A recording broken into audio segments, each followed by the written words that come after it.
Ladies and gentlemen, one day I was walking by this Bronco making a video about something else, and somebody commented on that video asking if I would take a closer look at it. So I'm back in the salvage yard and I thought I would take a closer look at it for you.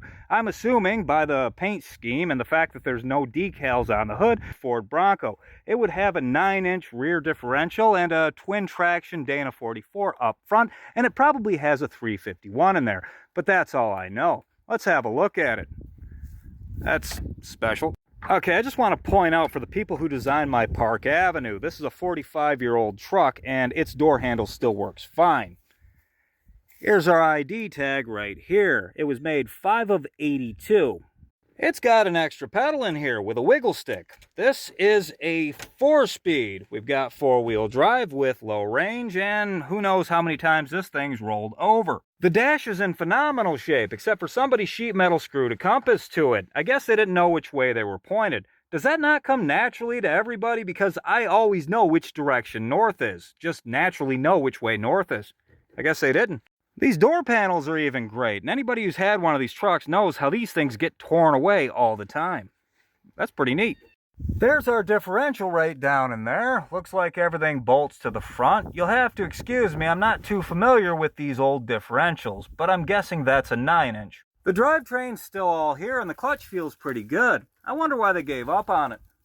These things had a removable top, and I think that's pretty cool. Somebody's added a spoiler to this one to get that good high-speed downforce, I guess. One time when I was a kid, I saw one of these and a Ram Power Wagon climb up out of the ditch onto the road, and they both rode a wheelie for a little bit before they set themselves down gently. The top wasn't on the Bronco, and it made everybody inside look really cool, at least to a small child. They were probably all douchebags, but I didn't know. Anyway, these buckets up front had double armrests for you and your girl. There was plenty of room on the seat behind that for 3 kids with different dads, and behind them enough room for 4 large coolers full of Milwaukee's best. Hey, this window rolls up still. I wonder why it was down. It's just ruining what's left of this poor, beautiful interior. Actually, none of the glass on this thing looks bad at all. It all appears to be in good shape, even though the hood looks like it's bent over the windshield at least once. But there's our 5.8-liter Windsor V8, also known as a 351 Windsor. That's what they look like. That's what this is. And here's our little information tag they put on these things for emissions. 5.8-liter trans manual. Good stuff.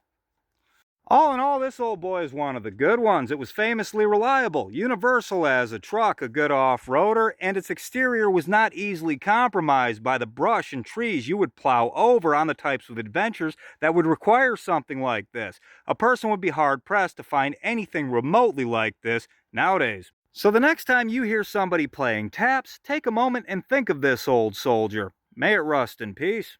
Now, I like being in this old salvage yard, so if there's anything else you see here you would like me to take a closer look at, let me know.